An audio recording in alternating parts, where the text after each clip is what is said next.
Шаардык кеңештерге атсалыша турган партиялар тапшырган тиешелүү документтерди аймактык шайлоо комиссиялары текшерип чыгышат. 10 күндүн ичинде алардын соттуулугу, жарандуулугу боюнча маалыматтар каралат. Андан кийин гана катталып үгүт иштерине жиберилет. Ал эми айылдык кеңешкедин депутаттардын шайлоосу сиздерге маалым болгондой 420 айылдык кеңештерге шайлоо болуп өтөт. Азыркы кезде талапкерлерди көрсөтүү иштери жүрүп атат. Мыйзамга ылайык айылдык кеңештин депутаттыгына талапкерлерди саясий партиялар көрсөтүүгө укуктуу жана жарандар өзүн өзү көрсөтүү жолу менен документтерин берүүгө укуктуу. Ошол аймактык шайлоо комиссияларында азыр ошол документтерди кабыл алуу иштери жүргүзүлүп атат. Айылдык кеңештерге талапкерлерди көрсөтүү шайлоого 30 күн калганга чейин жүргүзүлөт. Тагыраагы 11 мартта арыздарды кабыл алуу токтотулат. Андан кийин документтерди текшерип 22 марттан тарта үгүт иштерине аттанышары маалым. Шаардык кеңештерге саясий партиялар аркылуу пропорционалдык система деп айтылат. Бул саясий партиялар бекиткен тизмелик менен катышат. Ал эми айылдык кеңештин депутаттыгына шайлоолор бул мажоритардык система деп айтылат.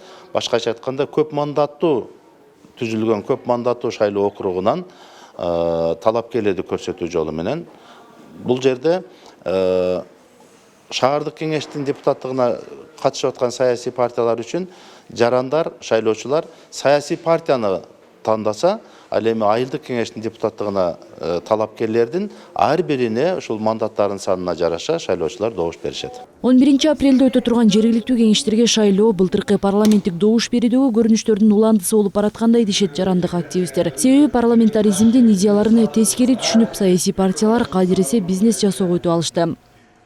Насколько нам известно, ар бир партиянын өзүнүн идеологиясы болушу керек. Мына ошол идеологияны карманган, ошол идеологияны жактырган, ошол принциптерге макул болгон адамдар ошол партиянын айланасына топтолушу керек, дагы өзүнүн принциптерин элге жайылтыш үчүн күрөшүүгө чыгышы керек. Тилекке каршы өлкөдө андай болбой жатат. Миллионерлердин клубундай болуп эле эптеп бийликке келип мандат алуу максат болуп калды.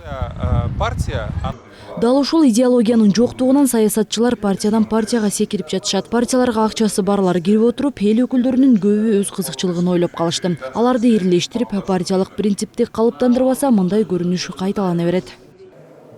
Алар көбүнчө программа боюнча айтыш керек. Негизи жеке бирөөнүн киши жөнүндө эмес, программалык негизинде күрөш болуш керек. Эми бул партиялар жөнүндө аталыш болуп атпайбы азыр, юридикалык жак.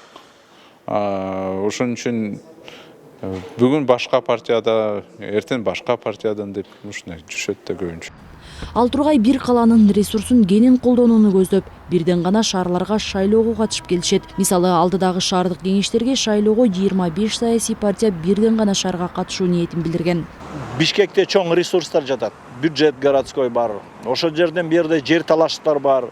Анан градостроительный чоң мүмкүнчүлүктөр бар. Элиткаларды курса болот. Мекемелерди көп жерлерди арендага алса болот. Жана жер тилкелерин алса болот. Ошондой эле бул жерде чоң имараттар жана баягы курулуштан тышкарыдагы инфраструктурный мүмкүнчүлүк эмелер бар. Ошого кызыктар болуп эле өзүнүн бизнесин коргош үчүн, ошондой бюджетке колун узартыш үчүн эле көбүнесе баратат. Анан калса, мындай көрүнүш кийинки шайлоолордо бизде тажрыйба бар деп айтканга даярдык дешет серепчилер. Муну менен алар парламенттик добуш берүүгө кенен жол салып жатышканы айдан ачык көрүнүп турат. Айпери Самат кызы, Алтынбек Саакиев, Нью ТВ.